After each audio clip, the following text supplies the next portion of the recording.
फिरोजाबाद जिले के मक्खनपुर निवासी एक युवक की मुंबई में संदिग्ध परिस्थितियों में मौत हो गई, जिससे परिवार में कोहराम मच गया। पोस्टमार्टम रिपोर्ट में हैंगिंग की पुष्टि हुई है, लेकिन परिजनों का आरोप है कि युवक की हत्या की गई है। परिवार ने युवक की पत्नी और ससुराल पक्ष पर हत्या का आरोप लगाते हुए दावा किया कि उसे जहरीला पदार्थ खिलाया गया है।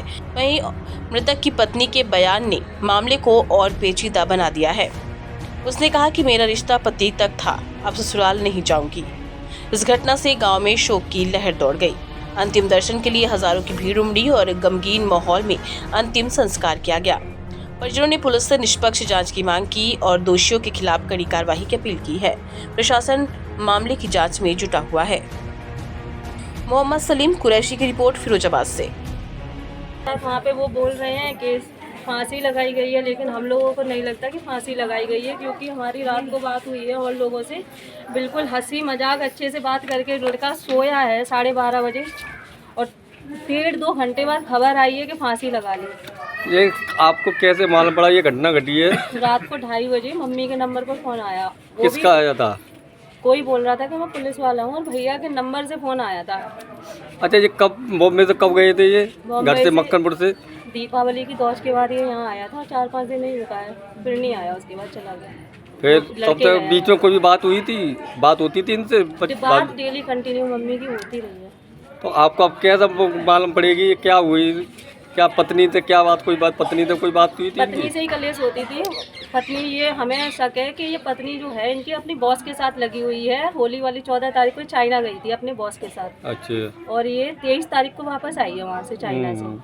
और कुछ हमें लग रहा है कि शायद पता चल गया है, तो इसको इसी वजह से खत्म कर दिया है। तो बोली नहीं है। पहले हम जहाँ से गए थे तो कोई हॉस्पिटल में नहीं था वहाँ पर, और अकेले वो पड़े हुए थे।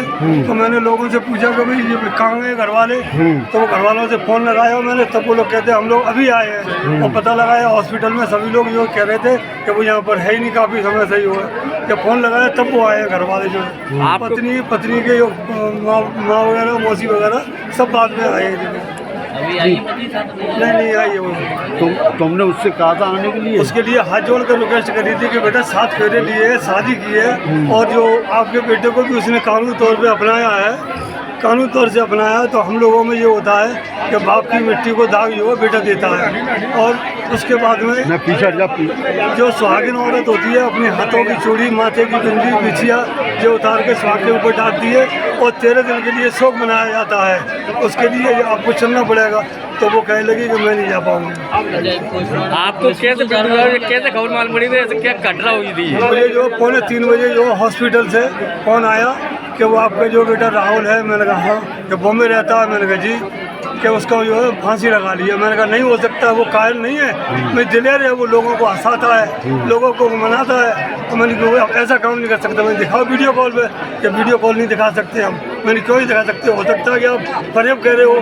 तो वो थाने के पुलिस वाले जो दरोगा जी थे मांग भरे, तो उनने फ़ोन किया, तो उनने हमें फ़ोन पर बताया कि आपके लड़के ने फांसी लगा ली है। तो उनसे भी मैंने यही शब्द कहा था कि लड़का फांसी नहीं लगा सकता है। अच्छा, पोस्टमार्टम रिपोर्ट तो मिल गई आपको? पोस्टमार्टम रिपोर्ट मिली है। पुलिस और हॉस्पिटल के जितने भी कार्यकर्ता थे वो उनके ही पक्ष में बात कर रहे थे। हम लोगों से कह रहे थे कि मैंने कहा उसका राहुल का मोबाइल कहाँ है, कि वो हम लोगों के पास है और सील है वो। तो मैंने कहा उस लड़की का मोबाइल कहाँ है, कि वो उसी बात है, मैंने उसको भी सीज किया जाए।